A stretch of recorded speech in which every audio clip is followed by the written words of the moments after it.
ఐక్యత కొరకు, బీసీల హక్కుల కొరకు, బీసీ విద్యార్థుల కొరకు ఆహర్నిశలు దాదాపు 40-50 సంవత్సరాల నుంచి పోరాడుతున్న ఆర్ కృష్ణయ్య మరి అదేవిధంగా జాతీయ అధ్యక్షుడిగా ఎదుగుతూ మరి ఎన్నో కార్యక్రమాలు చేస్తూ మరి అదేవిధంగా ఈరోజు 42% రిజర్వేషన్ కావాలా బీసీల కొరకు, ఏదైతే బీసీల శాతం మేమెంతో మాకంతా రిజర్వేషన్ కావాలనే పోరాటంలో ముందుండి నడిపిస్తున్నటువంటి కృష్ణయ్య గారి జన్మదినం పురస్కరించుకొని ఈరోజు ఈ కార్యాలయంలో మనం చేయడం జరిగింది. అదేవిధంగా ఏదైతే నిజామాబాద్లో ఉన్నటువంటి నిజామాబాద్ సంక్షేమ సంఘానికి అధ్యక్షత వహిస్తున్నటువంటి నాగరాజు సోదరుడు వారిది కూడా 45వ జన్మదినోత్సవాన్ని పురస్కరించుకొని మరి ఈరోజు కార్యక్రమం చేయడం జరిగింది.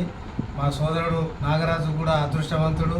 ఏదైతే కృష్ణయ్య జన్మదినం నాడు మా తమ్ముడిది కూడా జన్మదినం ఉండడం మేము అదృష్టంగా భావిస్తున్నాం.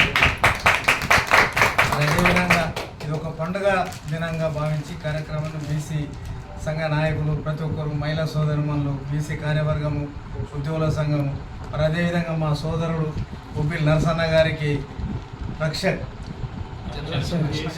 రక్షణ కమిటీ కన్వీనర్గా రావడం చాలా ఆనందానికి. ఒక బీసీలకు అంచెలంచెలు ఎదుగుతూ ప్రతి దాంట్లో ప్రతి భాగంలో ఒక బీసీ ఉండాలా, అది ఉన్నట్టయితేనే బీసీలకు న్యాయం జరిగినట్టు అవుతుందని భావిస్తూ మరి ఈ కార్యక్రమానికి హాజరైనటువంటి ప్రతి ఒక్కరికి పేరు